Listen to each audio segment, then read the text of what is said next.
All right. My name is Daniel Young. I'm the owner and founder of Adaptive Perspective and the Adaptive Perspective channel, where I help you make your dreams a reality. If you've seen any of my previous videos, you know I love strategy and targeted strategy. And that awareness is key because I'm going to keep sifting through these financial memes and these different emails using our investment strategies along with some everyday down to earth common sense. This is an unedited video. Who knows what you'll hear in the background as I film these in my house. I've quite honestly surprised I haven't seen my cat yet, but maybe he's napping, so he can go berserk tonight.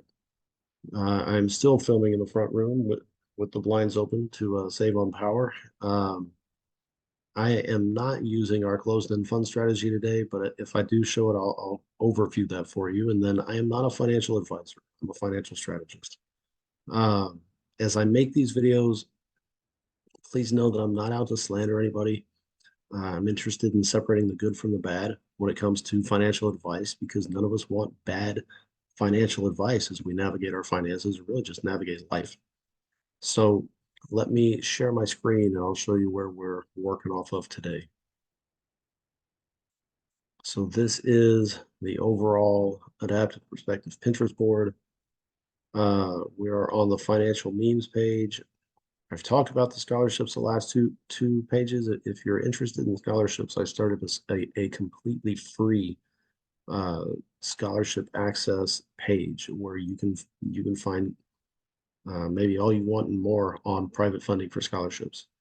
We are towards the bottom of the memes page, um, looking at this one today. More Elon Musk ideals. Um, and quite honestly, this will probably get rebranded because I don't think I can edit this pin. So this was the original poster. This person added this pin to something else and wants you to click on their link for 50 more habits. There's 11 posted here. Click on the link for 50. And in my experience, every link I click on, I never see the stated number of habits to improve your life or whatever the claim is 50, 75, 40, whatever the number is. I never see that many. It's always click on this and get more information. So we're going to go off just this. So when you read these things, when you hear this advice, got to understand, I am a teacher in Texas. So society's advice is this, and I will testify that high school, not so much college, high school teaches you how to have a job. College teaches you how to learn your profession, but it doesn't teach you anything about how to work with people. You have to work with people on projects. Doesn't teach you customer service, doesn't teach you how to interact and really serve someone else, pending your profession, pending your teaching, pending your college, right? But society's advice is mirrored inside of high school. We're taking in the complaint. The overall stereotypical complaint is we're taking this wide range of super creative kids and funneling them into a box where they all think the same thing and they just all do the same stuff. And if your high school taught you how to think, and if your kids' high school is teaching your kids how to think in the sense of allowing them to be creative thinkers and problem solve crazy problems, that's a good thing. If they're teaching them how to think like all the people inside that box, that's not a good thing. So society's advice is you go to school and you learn the system. You show up, you're there at school about 8 hours. Starts about 7, you leave about 3, you get 30 minutes for lunch, and you're asking your supervisor, your teacher, if you can go to the bathroom. Apologies. You learn when you're in school. There is, whether you're spoon fed the data or not, you're taking everything as canon straight from your teacher's mouth, and you never question anything. Then you get a job, and it's the same stuff. You acquire debt quickly. You pay a shitload of money for college. You quickly buy a car. Maybe you buy a house really fast. Now you have to go to work in order to pay off all that debt. You work 40 hours a week for forever. The 40-hour week I've not seen. In the teaching world, it's higher. In the athletic training world, it's obscene. So let's say you're working 60 to 80 hours a week for 35 to 40 years of your life. You're trading time for money. You're working for money. Um, some people will get an actual raise. Teachers don't. That 3% boost they call a raise is really just to offset inflation. And when inflation is 4 to 8%, that 3% raise is like a fart in the wind. So you get 2 weeks of vacation to escape. Maybe it's more, maybe it's less. You're stuck to a pretty rigid schedule. Now, the structure is really good. I mean, it helps you to organize your day, but you're really limited by the schedule as well. You generally report to a boss. School setting's different. You report to a boss, you make them rich. Too many people label like you're making your boss rich. Too many people label capitalism as bad because they don't understand corporatism. What most people hate about that corporate mindset, like your car is built to fail, your phone is built to not last, like all the stuff, like the warranty is probably not going to cover everything. It's probably going to break down a ton. That's not capitalism, that's corporatism. And depending on where you work, you're not making your boss rich. Your boss works less than you and gets paid more money than you. That's what people dislike. Um, Society's advice: date and get married. Actually, pending the advice of the day, like, yes, it's date and get married and have kids, right? Build that white picket fence and hit those overall ideals. But it might, like, the current society is almost don't get married. It's like, uh, the reason these videos are not for kids, but it's like, it's spread yourself thin at work, but also spread yourself thin everywhere else. It's screw everybody, have an amazing time of no responsibility and no repercussion, and don't have kids. Just spend all your money on you. But that's not wise either. I mean, that's not wise at all.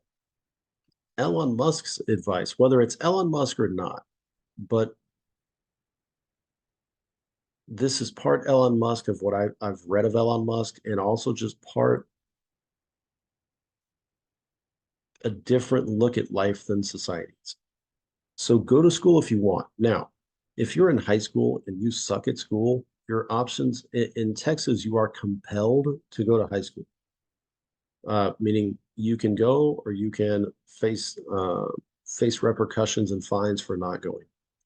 So if you suck at school, your options are to suffer out your way through school, or you take a test called the GED, and it is much harder than high school. So go to high school and finish. And beyond that, whether if that's college, tech school, community college, or you're entering the workforce, all of those are acceptable answers pending you and your overall plan. In that, you still should learn more. Like, don't forever be stuck at whatever 18-year-old brain of whatever you learned in high school that is definitely not a complete resource for everything. So be a lifelong learner. If you're gonna work at a service station and change oil, that's an incredibly important task. But don't just be limited to forever existing as an 18-year-old checking oil. Learn as much as you want about car maintenance, but also learn more stuff. Okay, as a CEO, it is start a business. For the sheer reality that business tax code is so much different than personal tax code. There are so many more benefits to owning a business and doing your taxes as a business than doing them as a person.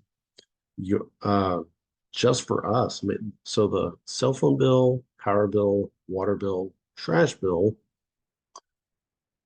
What else is factored into that? Pest control, landscaping, uh, house repair, structural repair or improvement, uh, mileage, like all of those things become business expenses. Eating out, pending on where we have a general uh, business meeting, all of those things become business expenses instead of outright liabilities. Like on your personal taxes, you're paying for all that stuff, and you are paying for all that stuff. On the business side of things, all of those are labeled business expenses, and they impact your business taxes, and what's left flows into your personal taxes. Let's see, build multiple flows of income. True. When you retire, whether you take society's advice or do your own thing, society's advice would have you balance on a unicycle, work for 35 plus years, reach a subpar pension plan that will somehow fund the rest of your life. That's like balancing on a unicycle, right? There, it's not a lot, it's not a full salary. It's not the same benefit you already have. You're living on not enough money. You are forever balancing and wobbling side to side as you try to pedal down the road. But if you had multiple streams of income, now two, right? Two wheels would be like riding a bike or maybe two legs walking around. But if you had three, not three legs, but if you had, say, three wheels, that's a more stable bike, but maybe it's like a three-legged stool. That's a lot more stable than a two-leg stool. If you have four legs, it's even more stable. Like if you had one leg go away, you would still have three supporting you. 80 hours a week. I don't know the hours and how it matters or relates to your job. It's you're going to work a little longer for a shorter period of time than doing it for 35 to 40 years. Alex Harmozy puts it this way: or both Alex Harmozy and Anthony Hammond put it this way: you're working your normal full-time job Monday to Friday, and then Saturday and Sunday, you're working, I mean, maybe that's 5 to 10 hours both of those days on whatever would be your side hustle and business in order to supplement, right, the full-time job. But then what we take of both of that and blend, like you have your full-time job, your side hustle, and it's using that side hustle to bridge yourself into passive income for like real estate. So you're working a little bit on the weekend, starting that business, starting your side hustle, starting to generate and galvanize forward momentum, right? With the goal to really get that side hustle lifted off the ground. So now you've got full-time job income, earned income, you've got business income, which is still earned income. And then you're pushing and propelling yourself forward or kind of bridging yourself from point A to point B into passive income or real estate and investment income. You want to make money? Ooh, that's not fun. You want to make money work for you, which that's Kiyosaki lingo. It's instead of working for money, like a full-time job, you want to make money work for you. Now, I get that it sounds good, but its application is harder to figure out. But it works in sense of banking, it works in sense of investment. So if your emergency fund is at your bank, maybe it's gaining 0.1% overall annual yield, maybe. If it's in a money market account with an investment firm where it's still in liquid form, like it's easy to gain or easy to get access to, but it would be earning more than that 0.1%. If uh, Morgan Stanley, yeah, Morgan Stanley offers an account that is a 5% high yield account in this current rate market. In a lower rate market, it was 6 and 7%. Webull parked money, sitting money in my general Webull Roth account is a 5% yield. So if you find a place to stick your emergency fund that will pay you a decent amount of money to just let your money sit there, that's allowing your money to work for you. Now, 5% of whatever your emergency fund is. If you have 10 grand lying around, we can do math, but 10 grand times 5% is $500 a year. That's not a lot of money. But if we do the same amount times point that a year, so 0.1, 2 decimal places over, is not that much a year. So the best ways you can allow your money to work for you. If you park your money into real estate, you have a much greater chance for growth than parking your money into just a general nest egg account at your local bank. Travel whenever you want. That really kind of depends on your budget and your finances. Set your own schedule. As an independent business owner, yes, you do set your schedule, but you still have to work. Work for yourself and make yourself rich. 9 on both, it really depends on your overall job. It's not a true, real comparison. As a teacher, it's really hard to do. And I'm not making my boss rich. It's just my boss is working less than I'm working and getting paid more. So maybe that's me learning more and figuring out how to level up or leverage my skills into a different job. Uh, 10 and 11, I would tell you, yes, have boss kids. Teach your kids how to think. And regardless of whether they're spoon-fed data or not, regardless who's teaching them, allow them to read and question and then talk with them about stuff. Don't rely on the school to educate your kids. Know what the school's teaching your kids and also know how to circumvent or confront the lies that happen at school. But teach your kids to live life and not be forced inside that box where everybody thinks the same thing. As for 10, it, it's stated and also unstated. Are you an alpha male? Are you an alpha female? And are you looking for another alpha? You want somebody who will confront life with you. You are not looking for somebody whose sole goal is to lay down all day and help hold the couch down.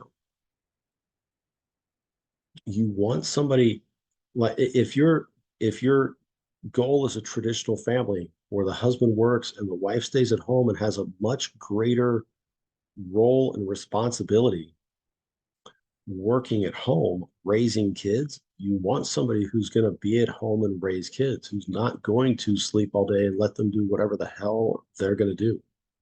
You want somebody who's going to help your kids and learn and get them engaged and get them involved and help them grow and develop. And if you want a dual income family, then it's dating and marrying somebody who has the same overall goals and kind of in life's vision that you do. If you have somebody, if you're dating somebody for looks and they're not that smart, that's not helpful.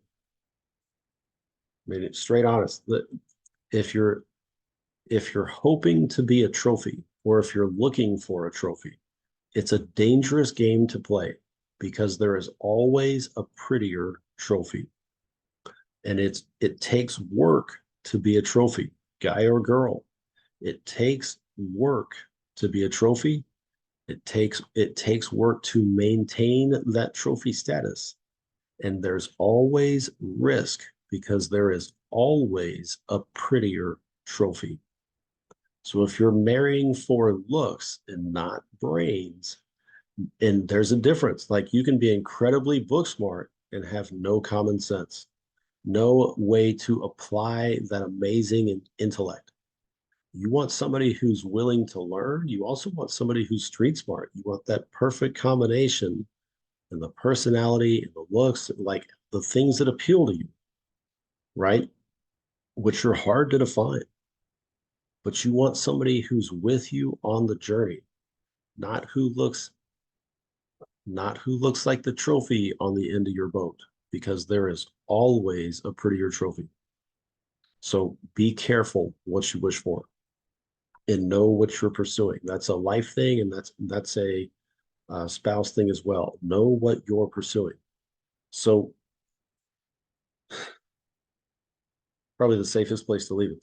That really is all I got based on this meme.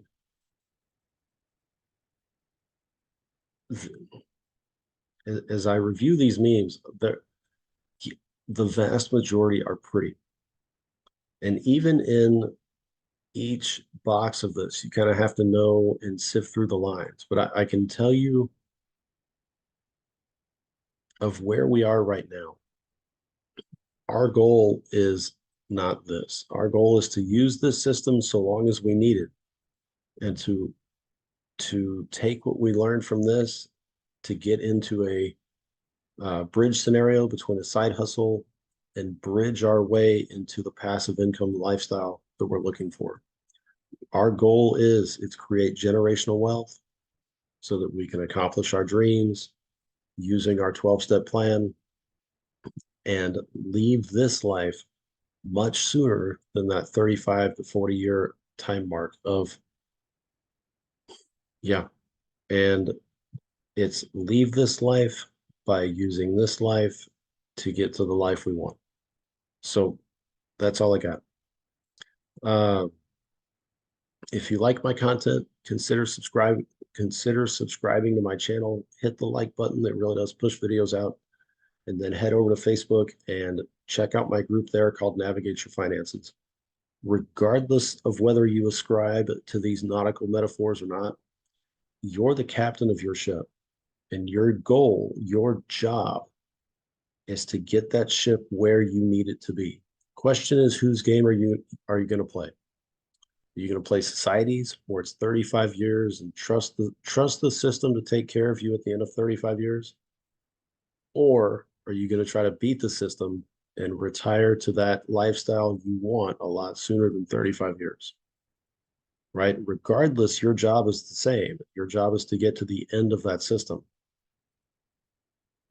Okay, it still requires you to be able to navigate the daily and monthly finances, right? But if your goal is to not ascribe to that 35-year paradigm, then it's going to take a different set of knowledge than what you've been operating in. So you have to go out and find strategy, find content, find things that will help you have a different mindset so that you can then change the overall direction, the overall course you're taking. So it's be the captain you need. But that current mindset you're in, if you're in that 35-year model, that's not the mindset you need. So if you want help with that, come check me out on Facebook. So regardless of what you want to do, regardless of your goals, regardless of your plan, it's not going to happen on its own. Even in that 35-year model, it's not going to happen on its own. You're going to have to do something in order to get the best outcome possible in that 35-year model. So do not sit on your laurels. Do not sit on your butt and do nothing. It's not going to happen on its own. So make it happen. I will see y'all on another video. I hope you have a great day. See you later. Bye-bye.